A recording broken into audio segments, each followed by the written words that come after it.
Good morning students. BSc part 3 organic chemistry में आज हम इंडोल के फ़िज़िकल और केमिकल प्रॉपर्टीज़ के बारे में पढ़ेंगे। इंडोल का सिंथेसिस मैंने आपको लास्ट लेक्चर में बताया था। आज हम उसकी फ़िज़िकल और उसके बाद केमिकल रिएक्शंस के बारे में पढ़ेंगे। हम स्टार्ट करते हैं फ़िज़िकल प्रॉपर्टीज़ से। इंडोल एक क्रिस्टलाइन सॉलिड कंपाउंड होता है। इसका मेल्टिंग पॉइंट 52 डिग्री सेंटीग्रेड है। इसमें बहुत अच्छी खुशबू आती है, बहुत अच्छा अरोमा होता है, फ्रूटी स्मेल होती है। इंडोल में बेंजीन की रिंग के साथ पायरॉल की एक रिंग कंबाइंड होती है, संघनित होती है, कंडेंस्ड होती है। इसलिए इसके स्पेक्ट्रोस्कोपिक और केमिकल प्रॉपर्टीज़ पायरॉल के साथ सिमिलरिटी दिखाते हैं। अब हम इसकी केमिकल रिएक्शंस के बारे में पढ़ेंगे। स्टार्ट करेंगे रिडक्शन से। हम इंडोल का रिडक्शन अलग अलग कैटलिस्ट के साथ अलग अलग कंडीशंस में कराने पे हमें अलग डिफरेंट प्रोडक्ट्स मिलते हैं।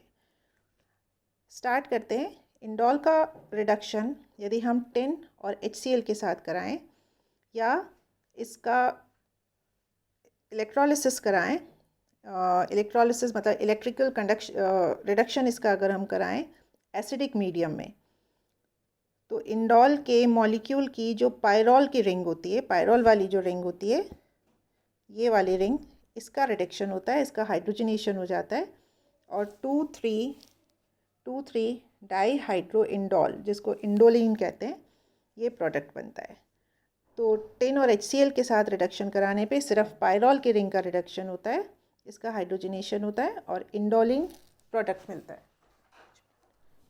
यदि इंडोल का हाइड्रोजनेशन हम रानी निकल के साथ कराएं तो पहले इंडोलिन बनता है, जो हाइड्रोजन के 3 और मॉलिक्यूल्स का एब्जॉर्प्शन करता है और ऑक्टा हाइड्रो इंडोल में कन्वर्ट हो जाता है। ये है रानी निकल के साथ। देखिए, रानी निकल के साथ हाइड्रोजनेशन हमने कराया। फर्स्ट स्टेप में जैसा कि टिन और HCl के साथ हुआ था, सिर्फ पायरॉल रिंग का हाइड्रोजनेशन होता है, लेकिन और इंडोलिन बनता है। सेकेंड स्टेप में ये इंडोलिन हाइड्रोजन के 3 और मॉलिक्यूल्स को का एब्जॉर्प्शन करता है और पूरे कंपाउंड का हाइड्रोजनेशन हो जाता है, ऑक्टा हाइड्रो इंडोल प्रोडक्ट बनता है। इसी तरह अगर रिडक्शन हम प्लेटिनम कैटलिस्ट के प्रेजेंस में कराएं तो भी ऑक्टा हाइड्रो इंडोल प्रोडक्ट बनता है। यदि इंडोल का हाइड्रोजनेशन निकल की प्रेजेंस में 225 डिग्री सेंटीग्रेड पे कराया जाए, ये निकल के प्रेजेंस में 225 डिग्री सेंटीग्रेड पे कराते हैं, तो पायरॉल की जो रिंग होती है वो ब्रेक हो जाती है, टूट जाती है और 2-मिथाइल 1-अमीनो साइक्लोहेक्सेन ये प्रोडक्ट बनता है। यहाँ देखिए, रिंग टूट गई, पायरॉल वाली रिंग टूट गई और बेंजीन की रिंग का हाइड्रोजनेशन हो गया, टोटल हाइड्रोजनेशन हो गया, सैचुरेटेड कंपाउंड बन गया 2-मिथाइल 1-अमीनो साइक्लोहेक्सेन। नेक्स्ट हम पढ़ेंगे इलेक्ट्रोफिलिक सब्स्टिट्यूशन रिएक्शन। इंडोल का जो न्यूक्लियस होता है उसमें आप देखिए, सबसे पहले कि हम एटम्स की नंबरिंग करेंगे। नाइट्रोजन वाले एटम को नंबर 1 देंगे, ये सेकेंड, थर्ड। अब बेंजीन रिंग पे आ जाइए, 4th, 5th, 6th और 7th। इस तरह हम इंडोल का नंबरिंग करते हैं। इंडोल की सारी इलेक्ट्रोफिलिक सब्स्टिट्यूशन रिएक्शंस या तो सेकेंड पोजीशन पे होती है, ये सेकेंड पोजीशन पे होती है, या थर्ड पोजीशन पे होती है, या बेंजीन की रिंग में 6th पोजीशन पे होती है। इसका रीज़न ये है कि जब हम इंडोल का अभी देखेंगे, इसके रेजोनेटिंग स्ट्रक्चर्स देखेंगे, तो इसके रेजोनेटिंग स्ट्रक्चर्स में जो होगा उसमें आपको दिखेगा कि सेकेंड, थर्ड और 6th पोजीशन पे नेगेटिव चार्ज रहता है। इसलिए इन पोजीशंस पे ही इलेक्ट्रॉन की डेंसिटी ज़्यादा रहती है और जिन पोजीशंस पे, जिन जगहों पे, जिन पॉइंट्स पे इलेक्ट्रॉन की डेंसिटी ज़्यादा रहेगी, इलेक्ट्रोफाइल वहीं आके अटैक करेगा। ये सब चीज़ें हमें जब हम इंडोल के रेजोनेटिंग स्ट्रक्चर्स देखेंगे तब दिखेगी। देखिए, इंडोल का जो ये मॉलिक्यूल है वो बहुत सारे रेजोनेटिंग स्ट्रक्चर्स का रेजोनेंस हाइब्रिड है और इस रेजोनेंस हाइब्रिड में इसके रेजोनेटिंग स्ट्रक्चर्स में सेकेंड, थर्ड और 6th पोजीशन पे इलेक्ट्रॉन की डेंसिटी ज़्यादा होती है। ये देखिए, ये इंडोल के रेजोनेटिंग स्ट्रक्चर्स है। फर्स्ट जो स्ट्रक्चर है उसमें नाइट्रोजन के जो लोन पेयर ऑफ इलेक्ट्रॉन है वो यहाँ पे शिफ्ट हो जाते हैं और ये वाले पाई बॉन्ड के इलेक्ट्रॉन थर्ड पोजीशन पे शिफ्ट हो जाते हैं। तो थर्ड पोजीशन पे आ गया नेगेटिव चार्ज। नेक्स्ट में इलेक्ट्रॉन्स का मूवमेंट करते जाइए। यहाँ पे 6th पोजीशन पे नेगेटिव चार्ज आया है और यहाँ पे 2nd पोजीशन पे नेगेटिव चार्ज आया है। तो यहाँ क्लियर दिख रहा है कि 2nd, 3rd और 6th पोजीशन पे इलेक्ट्रॉन की डेंसिटी ज़्यादा है। तो इन तीनों पोजीशंस पे ही इलेक्ट्रोफिलिक सब्स्टिट्यूशन रिएक्शन हो सकता है, लेकिन ज़्यादातर electrophilic substitution reaction 3rd position पे ही होता है। इसका रीज़न ये है कि नेगेटिव चार्ज के कारण इलेक्ट्रोफाइल की अटैक की संभावना तो तीनों पोजीशंस पे है, लेकिन जब एक इलेक्ट्रोफाइल अटैक कर लेता है तो एक इंटरमीडिएट कार्बोकेटायन बनता है। जो ये इंटरमीडिएट कार्बोकेटायन का रेजोनेंस होता है और उस रेजोनेंस की वजह से जो स्टेबलाइजेशन होता है वो 3rd पोजीशन पे जब इलेक्ट्रोफाइल अटैक करता है उस वाले कार्बोकेटायन का, इंटरमीडिएट कार्बोकेटायन के रेजोनेटिंग स्ट्रक्चर ज़्यादा स्टेबलाइज करने वाले होते हैं। इस वजह से 3rd पोजीशन पे ही इलेक्ट्रोफाइल अटैक ज़्यादा करता है। यहाँ देखिए, सबसे पहले हम देखेंगे 2nd पोजीशन पे जब अटैक होता है तो क्या होता है। ये 2nd पोजीशन पे इलेक्ट्रॉन की डेंसिटी बढ़ गई, इलेक्ट्रोफाइल आके इस नेगेटिव चार्ज के ऊपर जुड़ जाएगा। 3rd पोजीशन पे पॉजिटिव चार्ज आ गया। यहाँ देखिए, ये नेक्स्ट इसका रेजोनेटिंग हाइब्रिड है। ये वाला जो रेजोनेटिंग स्ट्रक्चर है, ये जो रेजोनेटिंग स्ट्रक्चर है, यहाँ पे पायरॉल की रिंग और बेंजीन की रिंग, दोनों ही रिंग्स का एरोमेटिक सेक्सटेट इनकम्प्लीट है, टूट गया है, डैमेज हो गया है। इस वजह से इस वाले स्ट्रक्चर का रेजोनेंस के अंदर कोई भी योगदान नहीं होता और एक रेजोनेटिंग स्ट्रक्चर यहाँ पे कम हो गया। सेम यही चीज़ ये देखिए, यहाँ पे 6th पोजीशन पे देखिए। पहले 6th पोजीशन पे जब एक इलेक्ट्रोफाइल अटैक करता है तब भी जो एक रेजोनेटिंग स्ट्रक्चर बनता है ये वाला, यहाँ पे भी पायरॉल की रिंग और बेंजीन की रिंग, दोनों ही रिंग का aromatic sextet, aromatic ring incomplete है। क्योंकि ये एरोमेटिक रिंग दोनों की ही इनकम्प्लीट है, इसलिए ये वाला रेजोनेटिंग स्ट्रक्चर अनस्टेबल होता है और इसका रेजोनेंस में कोई योगदान नहीं होता, कोई इसका एडिशन नहीं होता। अब स्थिति 3 पे देखिए, जब पोजीशन 3 पे अटैक होता है तो ये दो रेजोनेटिंग स्ट्रक्चर बना।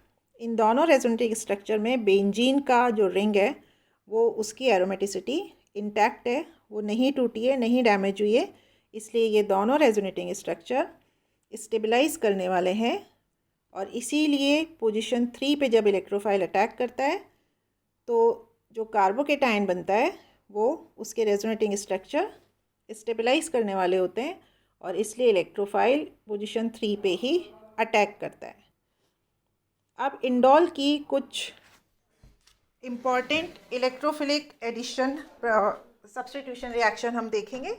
जो पहला एग्जाम्पल हम ले रहे हैं वो है नाइट्रेशन। इंडोल इतना ज़्यादा रिएक्टिव होता है कि उसका मोनोनाइट्रो डेरिवेटिव बनाना बहुत ही डिफ़िकल्ट होता है। लेकिन यदि हम इसका नाइट्रेशन सोडियम इथॉक्साइड और ईथर की प्रेजेंस में इथाइल नाइट्रेट के साथ कराएं, ये इथाइल नाइट्रेट है, सोडियम इथॉक्साइड और ईथर की प्रेजेंस में हम नाइट्रेशन कराएं तो 3rd पोजीशन पे नाइट्रो ग्रुप जुड़ता है और 3 नाइट्रो इंडोल मिलता है। इसी तरह हैलोजिनेशन कराने पे हमको 3 क्लोरो इंडोल मिलता है, ये हमने क्लोरीनेशन कराया है। सल्फोनेशन SO3 के साथ कराते हैं। पिरीडीन की प्रेजेंस में सल्फोनेशन कराने पर इंडोल 2 सल्फोनिक एसिड बनता है। नेक्स्ट एग्जाम्पल है गैटरमैन रिएक्शन। क्योंकि इंडोल बहुत ही ज़्यादा रिएक्टिव कंपाउंड है इसलिए ये गैटरमैन रिएक्शन भी देता है। यदि इसके रिएक्शन हम POCl3 की प्रेजेंस में डाईमिथाइल फार्मेमाइड के साथ कराते हैं, 3rd पोजीशन पे फॉर्माइलेशन हो जाता है, एल्डिहाइड ग्रुप एंटर कर जाता है और इंडोल 3 एल्डिहाइड प्रोडक्ट बनता है। नेक्स्ट रिएक्शन है 5th example electrophilic substitution reaction का, राइमर टीमैन रिएक्शन। यहाँ ये फिनॉल के जितना रिएक्टिव है और फिनॉल की तरह ही राइमर टीमैन रिएक्शन भी देता है।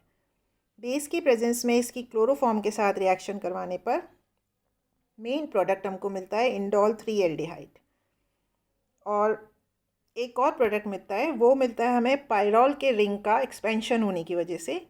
पायरॉल रिंग के एक्सपेंशन के कारण बहुत थोड़े अमाउंट में हमको 3-क्लोरोक्विनोलिन ये प्रोडक्ट भी राइमर टीमन रिएक्शन में मिलता है। नेक्स्ट हम पढ़ेंगे एसिटाइलेशन। एसिटाइलेशन रिएक्शन कराने पे दो प्रोडक्ट हमको मिलते हैं। ये एसिटाइलेशन है। इंडोल का एसिटाइलेशन हम एसिटिक एनहाइड्राइड के साथ कराते हैं तो मेन प्रोडक्ट मिलता है 1,3 डाई एसिटिल इंडोल। दो जगह पे एसिटिल ग्रुप इंटर करता है, नाइट्रोजन पे और थर्ड पोजीशन पे। और एक और प्रोडक्ट हमको यहाँ मिलता है जो कि डाइमर प्रोडक्ट है। ये डाइमर प्रोडक्ट भी हमको एसिटाइलेशन रिएक्शन में बाई प्रोडक्ट के जैसे मिलता है। नेक्स्ट है मैनिश रिएक्शन। मैनिश रिएक्शन हम कराते हैं फॉर्मेल्डिहाइड और सेकेंडरी अमीन के साथ। तो इंडोल की फॉर्मेल्डिहाइड और सेकेंडरी अमीन के साथ जब रिएक्शन कराते हैं तो थर्ड पोजीशन पे ग्रुप इंट्रोड्यूस होता है, एंटर कर जाता है और प्रोडक्ट मिलता है 3 dimethyl amino methyl indole. Next coupling reaction. क्योंकि इंडोल एक बहुत रिएक्टिव कंपाउंड है, एक्टिव कंपाउंड है, इसलिए ये कपलिंग रिएक्शन भी देता है। और डाइजोनियम सॉल्ट के साथ हम इसका जब रिएक्शन कराते हैं तो कपलिंग रिएक्शन होता है और 3 एराइल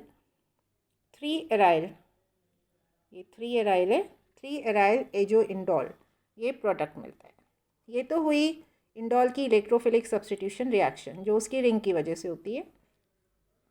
नेक्स्ट हम पढ़ेंगे इंडोल के अमीनो ग्रुप की वजह से जो रिएक्शन होती है उनके बारे में। देखिए यहाँ पायरॉल की रिंग है, तो पायरॉल की तरह इंडोल में भी एक सेकेंडरी अमीनो ग्रुप मौजूद है, लेकिन ये बेसिक नहीं है। अमीनो ग्रुप यूजुअली बेसिक होते हैं, लेकिन इंडोल का secondary amino group basic character नहीं दिखाता। इसका रीज़न वही है जो पायरॉल में था कि नाइट्रोजन के lone pair of electron aromatic sextet को पूरा करने में काम में आ जाते हैं और इसके पास प्रोटॉन को देने के लिए नाइट्रोजन के पास इलेक्ट्रॉन नहीं बचते, उसके इलेक्ट्रॉन रिंग का पार्ट बन जाते हैं। इसके अपोजिट यहाँ एक और बात होती है।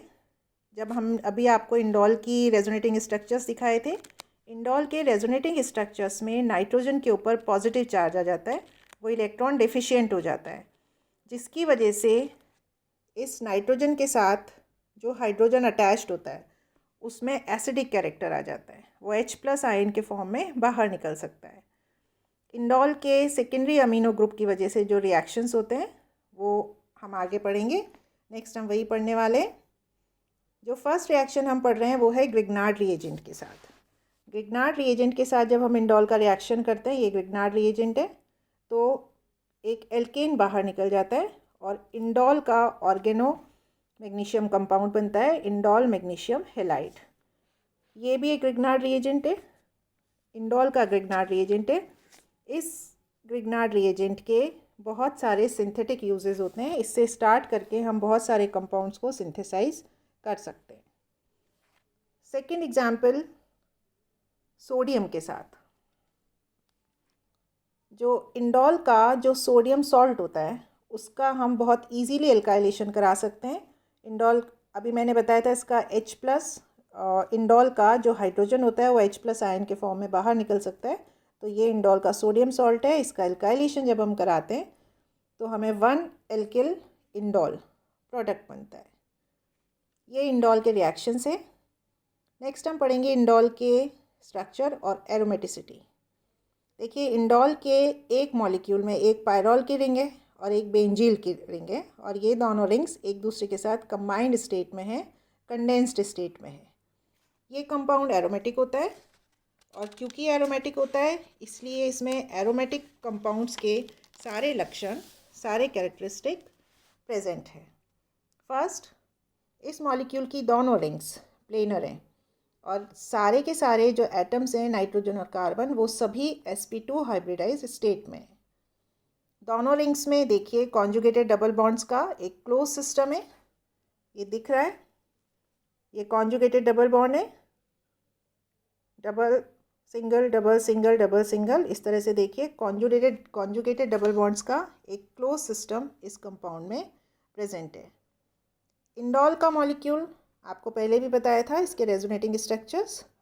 इंडोल का जो मॉलिक्यूल है वो रेजोनेटिंग स्ट्रक्चर्स का, बहुत सारे रेजोनेटिंग स्ट्रक्चर्स का रेजोनेंस हाइब्रिड है और इस वजह से ये कंपाउंड बहुत ज़्यादा स्टेबल है। ये देखिए, ये इंडोल के रेजोनेटिंग स्ट्रक्चर्स हैं, ये पहले भी हम कर चुके हैं।